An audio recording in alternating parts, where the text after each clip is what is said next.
So I wanted to go through what I currently have mapped out as the first round for standard league. So we'll do 12 players, and let's kind of go through name by name, and I can kind of shed some light on my thinking so far. All right, well, let me share the screen for the people that are watching through here, and Ooh. you should be able to see a kind of it's Matt's rankings in real time. So you expect Connor McDavid to go first in fantasy hockey. I am shocked. Why would you think such a thing? Yes, and as I wrote there, the goal total now is up into the god tier. And the thing is, so all he needed was the goal total to come up. He was already pretty much untouchable. He beat the closest player in the scoring race by 25 points and the closest non-teammate by 40 points. And to me, what really stands out is not just the goal total that jumped up into the 60s. Shooting percentage also came up, but he beat his career high in shots last year by 38. So there's just more output, more opportunities to score from the guy that has the puck more than anybody in the league among forwards, right? So I do think maybe it's not going to be 64 goals again, but maybe it's 55, and then there's going to be 95 assists with that as well. So to me, McDavid, clear top one pick, and I think this year more so than maybe any other player in the last 25 to 30 years, he belongs just in his own tier for fantasy. Okay, that's the easiest answer you could have possibly given for. Yeah, we know. Duh, Connor McDavid is kind of Connor McDavid. Number two, Leon Draisaitl, a good friend of his on the Edmonton Oilers. Yeah, and when it comes to things like awards voting, some of us can be tough on Leon Draisaitl because people don't think he plays a complete game and is not a great defensive forward, and so on and so on. But if we're talking just pure fantasy, he's clearly number two. He is by far, by a significant margin, the number two scorer in the NHL over the last 7 seasons. So yes, he's well behind Connor McDavid, but there's nobody close to Draisaitl. He exists in his own tier as well, and he's just so consistent. 5 years in a row, he's top four in goals and points. So you don't have to overthink that pick. Easy, Draisaitl number two. Nathan MacKinnon, number three. And it was kind of interesting. It almost feels like people, I don't know, just weren't talking about him as much last year just because the Avalanche kind of fell off a little bit compared to when they won the Stanley Cup. But number three still feels right. Yeah, and this is where again, like number three, it starts to come off the rails. It could be another player, and I think it's completely open to debate. But for now, I have Nathan MacKinnon at number three. There's always the injury risk with him, and as I mentioned in the story as well, I'm starting to get kind of a Mario Lemieux thing from Nathan MacKinnon, just in the sense of a superstar at the peak of his powers, but he just will never play a full season, and you just understand that. But you're still going to get elite production even if he misses a dozen games. Just the style that MacKinnon plays, it just takes a lot out of the body because he's just dashing up the ice with that fury, right? But last year was a really good example of how valuable he can be. He still had 111 points in just 71 games. So he really is that dominant. And you could argue that 70 games of Nathan MacKinnon is still the third best value you can get in fantasy. That said, because he does have some downside, I could see him falling to 5, 6. Maybe there are some safer players after him on the board.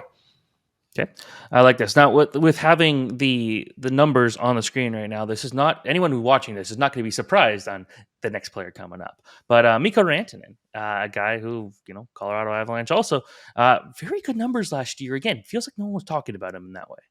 Yeah, I think just Rantanen is a great player who someday could end up being a Hall of Famer, but is just overshadowed by Hall of Fame talents, right? Nathan MacKinnon and Cale Makar are just going to continue to steal the limelight. And I think Rantanen might be the most boring player on the board in the first round, just in the sense that we kind of know who he is. He's a great player. I don't think he's going to exceed what he did last year, breaking into 55 goals, 100-point range, but I don't think he's going to dip any lower than 45 goals, 95 points. That feels like the floor. So you want to be safe in the first round, and he's just rock solid. There's no, to me, risk of him going bust. And Mikko Rantanen only had a 75-point season. No way. He's a superstar, and he's just as dangerous as a passer as he is as a shooter. So I love that versatility too. You know, for our next player, Jack Hughes, I want to throw everybody in the hockey card community under the bus. And when Jack Hughes was not lighting up the NHL as a rookie, something very few rookies actually seem to ever do, people were saying, "Oh, bust, he's terrible." Like, and his card value, like his rookie card, was just dropped in value, tanked completely. I held on to mine, and it's looking pretty good right now. It's like, guys, Jack Hughes is one heck of a player, and right now he's starting to show it. Last year, he was a shooting machine, just missed the 100-point mark, and he's very young.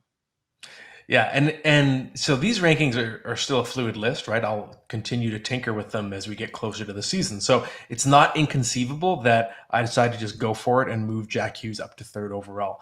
I think to me, what's most exciting about Jack Hughes in the first round is every other first round pick, we know who they are and they're all in the middle of their primes. But Jack Hughes is not.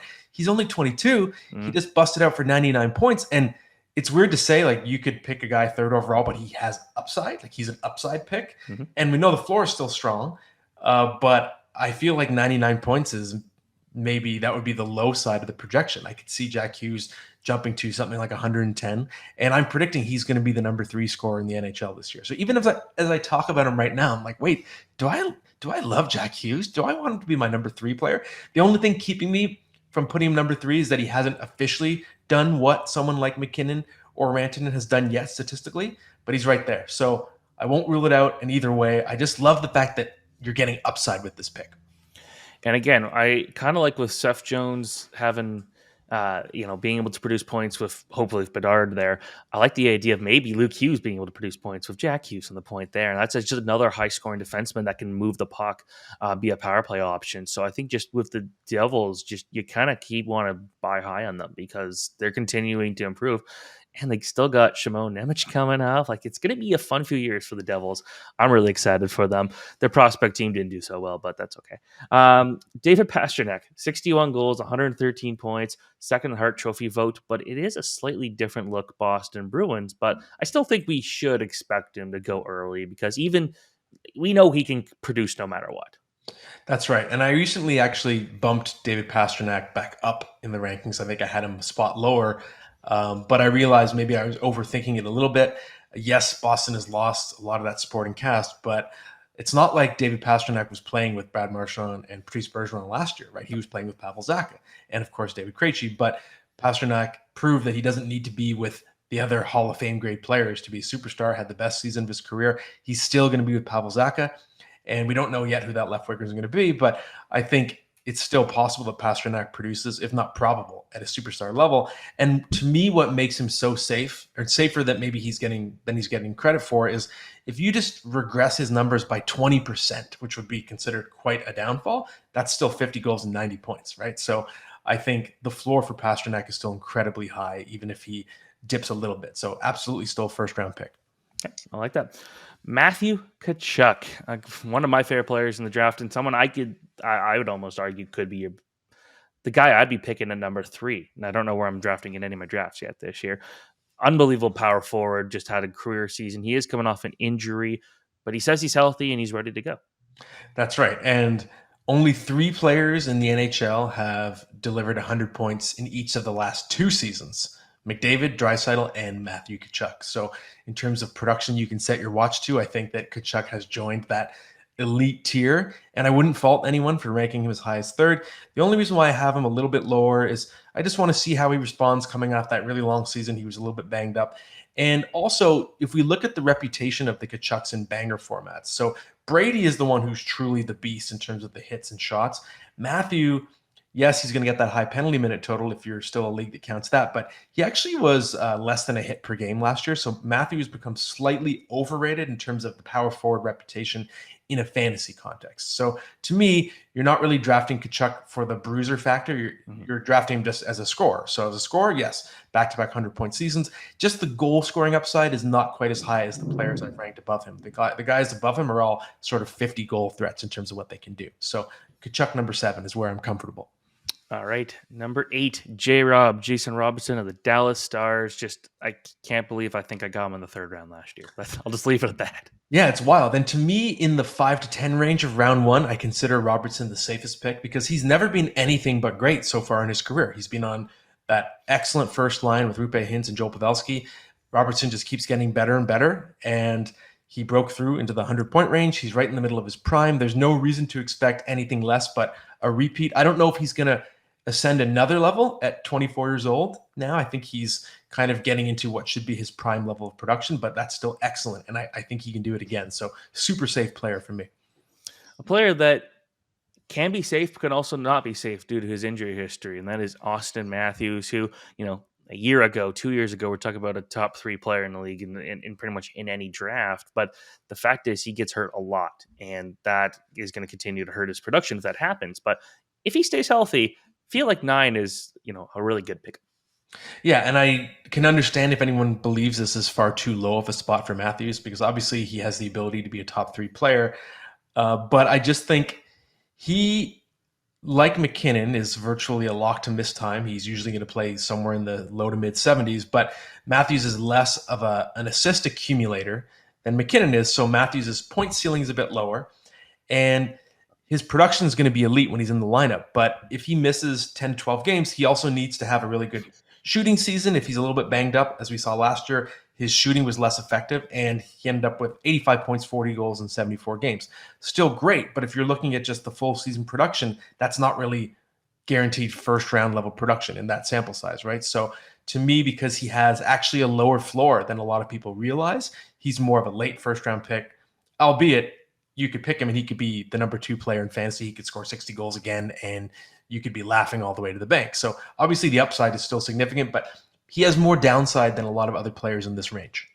Yeah, when he's healthy, we know what he could do. I think the good thing to keep in mind is there's better winger depth this year on Toronto, where when it wasn't Bunting, like Alex Kerfoot from time to time was playing on the top line, and it made no sense. I think now with the fact is you can do Domi, you can throw Bertuzzi, you could throw Matthew Nyes, and I think you're pretty happy with any of those guys. So there's better options there, but I have to agree.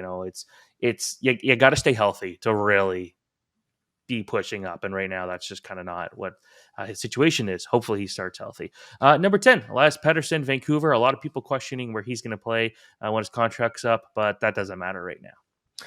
Yeah, it's funny. I recently saw a publication, I forget which one it was, that had him ranked 3rd overall. And I was like, whoa, my goodness, that is some hype, baby.